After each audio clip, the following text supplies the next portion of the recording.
It's Christmas Eve, guys. Thank you for joining me here on Trying Recipes to Conquer. So today I'm going to be trying a recipe with a brisket. It's a holiday brisket. It's going to have the gravy and everything. No barbecue here. That's a summer thing. So this is my first time actually doing a recipe like this. First time actually working with brisket.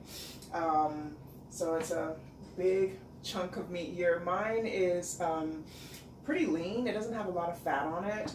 In the recipe that I saw, has had a nice thick layer of fat on top, and he scored the meat on that side, but I don't have any fat, so I'm not gonna score it. But all right, I already kind of started. I've seasoned it generously with salt and pepper on both sides. I'm heating my pan here to sear it on both sides. I do have some bacon grease here from some bacon I cooked earlier. So, just to give it a little added flavor there. It is holidays, okay? So the holidays you're able to, indulge a little. And I also already prepared all my vegetables to kind of get the, started really quickly here. I have my onion. It's one big yellow onion, 3 carrots, 3 celery stalks, 4 to 5 bay leaves, and about 4 to 5 whole garlic cloves, 3 rosemary sprigs, and 3 to 4 thyme sprigs. While my pan is heating, I wanted to give you guys a close look at the brisket here. See, very lean, doesn't have a lot of fat at all. This is the fattier side, so. And here are my vegetables and herbs ready to go. And then you will also be needing some beef broth, some cooking red wine, salt and pepper, and some flour, and that would be for the gravy later on. And that's it. All right, so let's get started on searing this meat, guys, so I can pop it in the oven. It's going to be there for about 4 hours. All right, so it's like my meat seems to be bigger than my pan. But okay, I think it's hot enough now. So I'm going to go ahead and start with the fattiest side first. Yeah, it is kind of bigger than this. Alright, and this is just to give it a nice sear, not to cook it. And give it about a minute or 2 on that side. Okay, it's been about a minute or so. Let me go ahead and check. See if it has a nice sear. It's heavy to pick up with the spoon.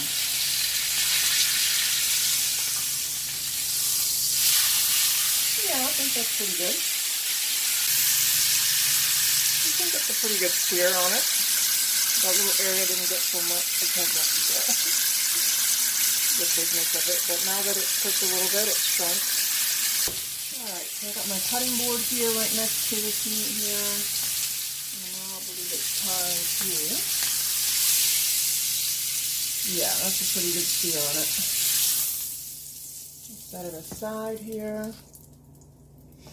Alright, so now it's time to throw the vegetables in here and cook them for about 2 minutes.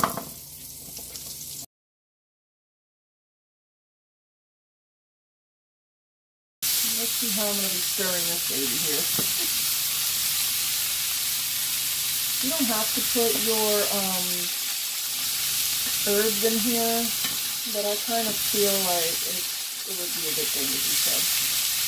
He said you can if you want to, and I do want to. I feel like it'll help get release some of the flavors.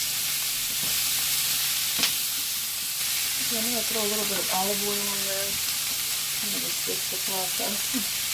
Alright, so now it's time to add the red cooking wine. He didn't really give me a measurement, so it looks like he poured like half the bottle.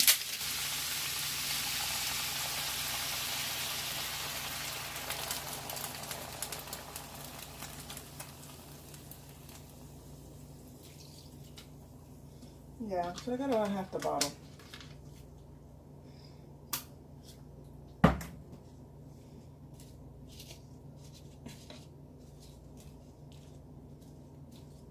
Use this to make sure to scrape the fond in the bottom. So FYI, use a bigger pan so it could be easier to do that. I think that's good. Been about 2 minutes, so I'm gonna turn the heat off and get it set up in the baking pan. All right, so this is the pan I'm gonna be using. My oven has been preheating at 300. He says it needs to be cooked nice and slow in order to break down the connective tissue so it won't be like tough and chewy. So now transfer contents to the baking pan and evenly distribute the vegetables. All right, easy enough here, right? Just kind of pour it in there, I guess.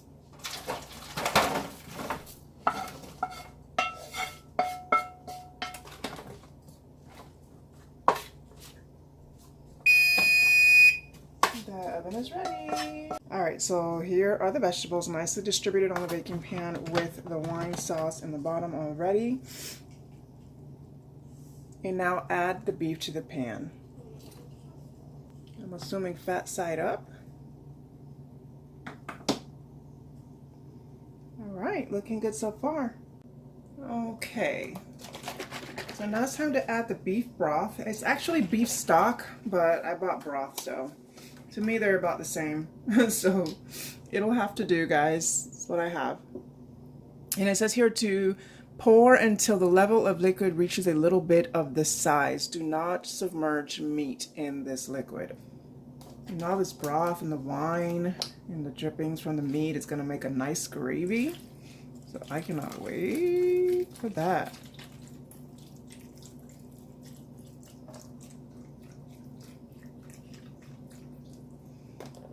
All right.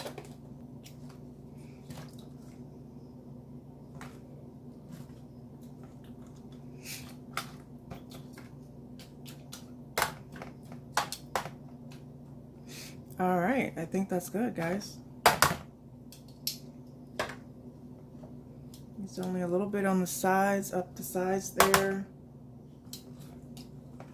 I'm trying to move the vegetables over a little bit. All right, so now this is ready to go in the oven for 4 hours, and he says every 30 minutes go in and baste it. All right, so it's been the first 30 minutes, and now I'm just gonna baste it. Take this big spoon here and throw the liquid over it.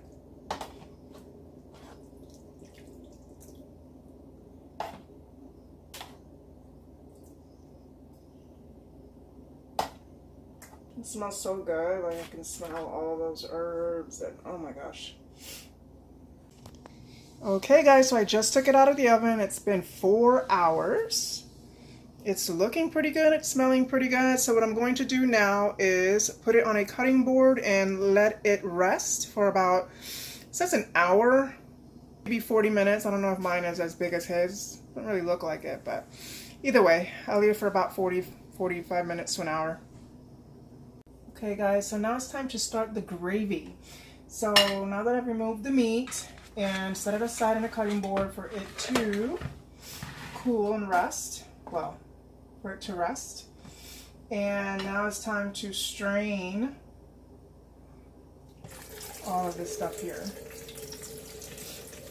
I'm trying to get all this nice liquid to make the gravy. Yum. Alright, so I think that, yeah, I strained out the majority of the liquid. Oh yeah, that's a lot of liquid, guys.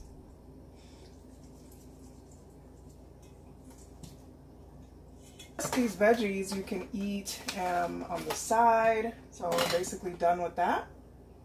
And I'm going to need to remove as much of that fat layer that's sitting on top of that of the drippings and the wine and the broth sauce. And that's going to be, I don't know what they call it, but it's ROUX. I don't know how to say that word, but once you take all the fat out, equal part of what you take out in flour is going to make a paste, and that's the paste that's going to be the you know, that main part of the gravy. So I need to get going on that. So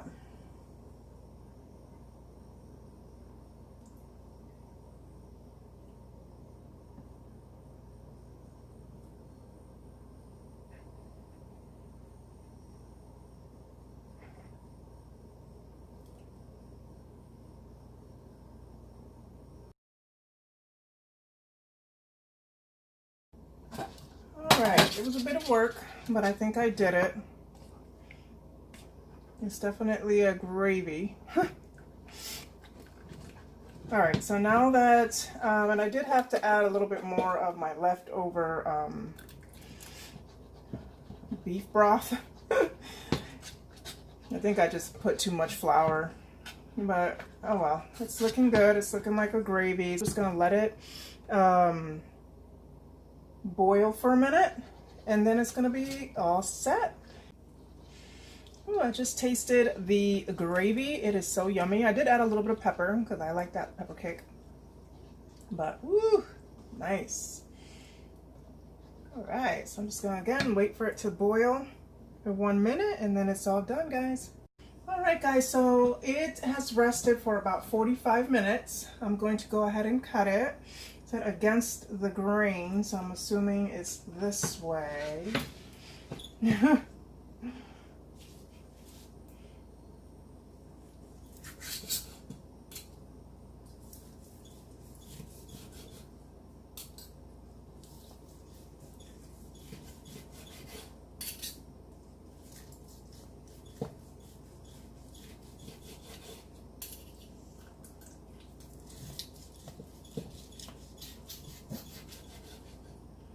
Definitely looks well done, which is perfect because that's how my sister likes her beef. We will not have it any other way, so.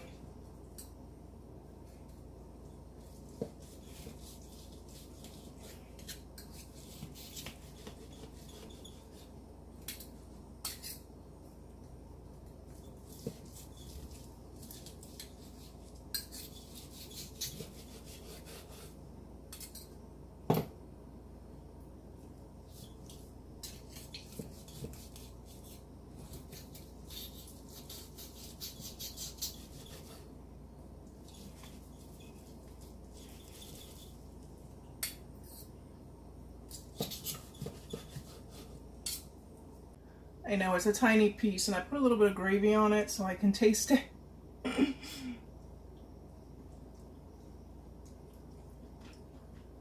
Mmm.